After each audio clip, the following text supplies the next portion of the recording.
new moral principles that hopefully can inspire people. You don't have to believe in this religion in order to be saved.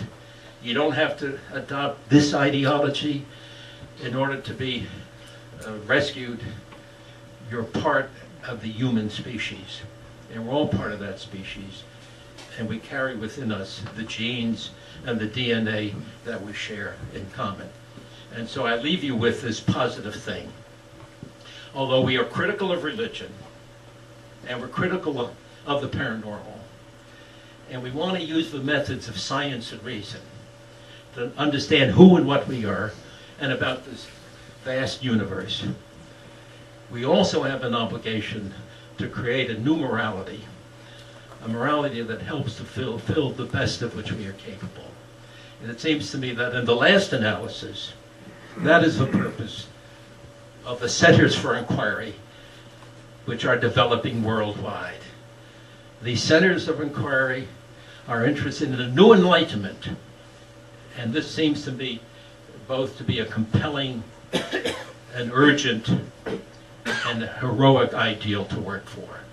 And so I came here tonight to present something about the Center for Inquiry. Thank you for coming. I'm very pleased indeed.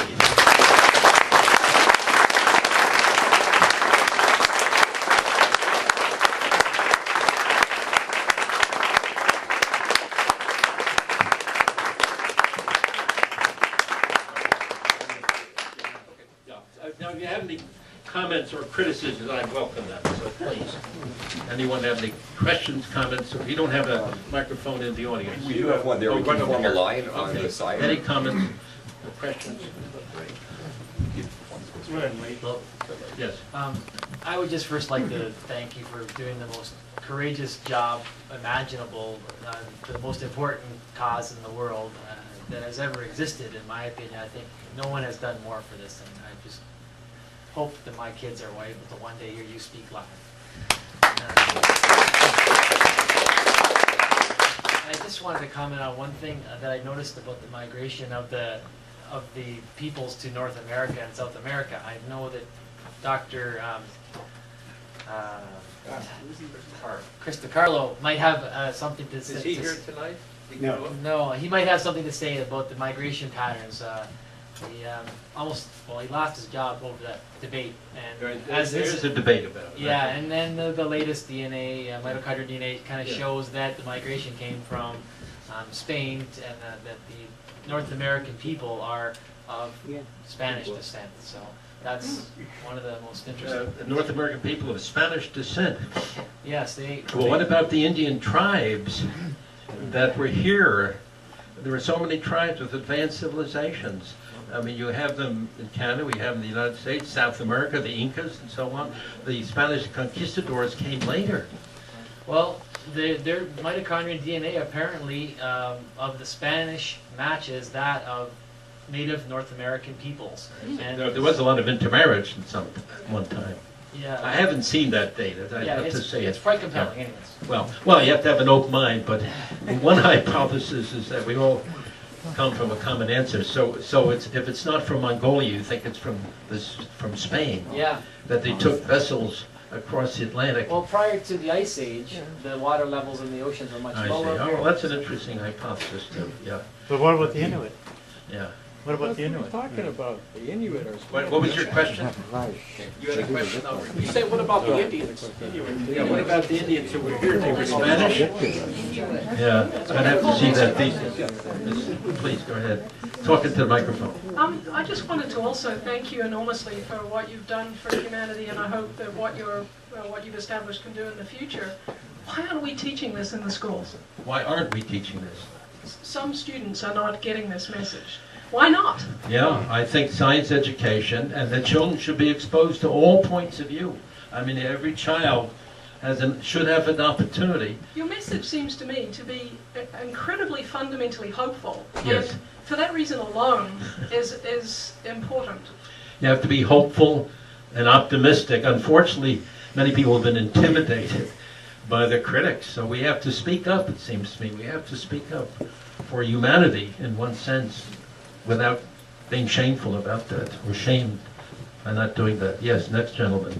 Oh, Dr. Kurtz, I just have a question. When the church argues that the soul comes in at the moment of conception, why don't the skeptics point out that for centuries the church believed in progressive ensoulment, followed the old Aristotelian idea? 15 days. Yeah, wasn't it 40 for men and 80 for women? Okay, maybe later even.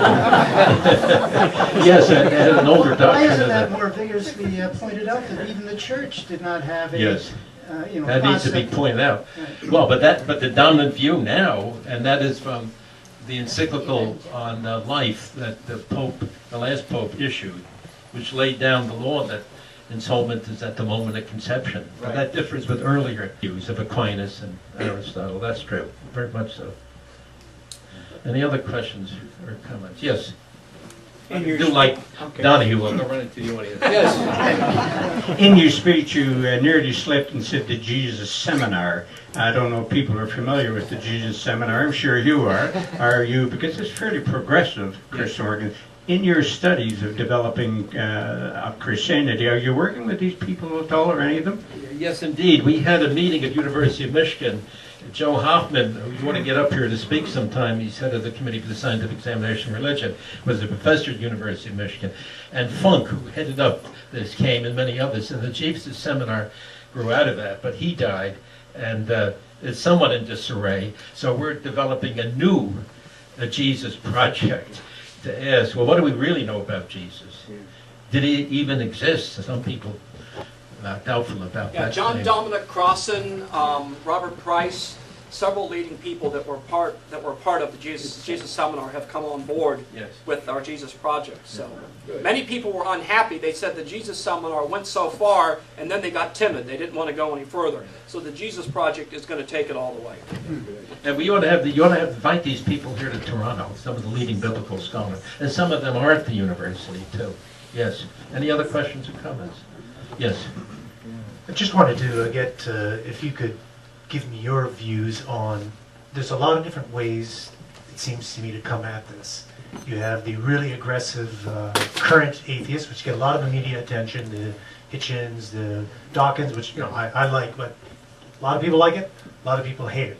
And then on the other hand, you had Carl Sagan, who was very soft, intellectual. Then you've got some really super soft people that don't get any attention because they're not creating enough shit, if you will, in the media, raving hell.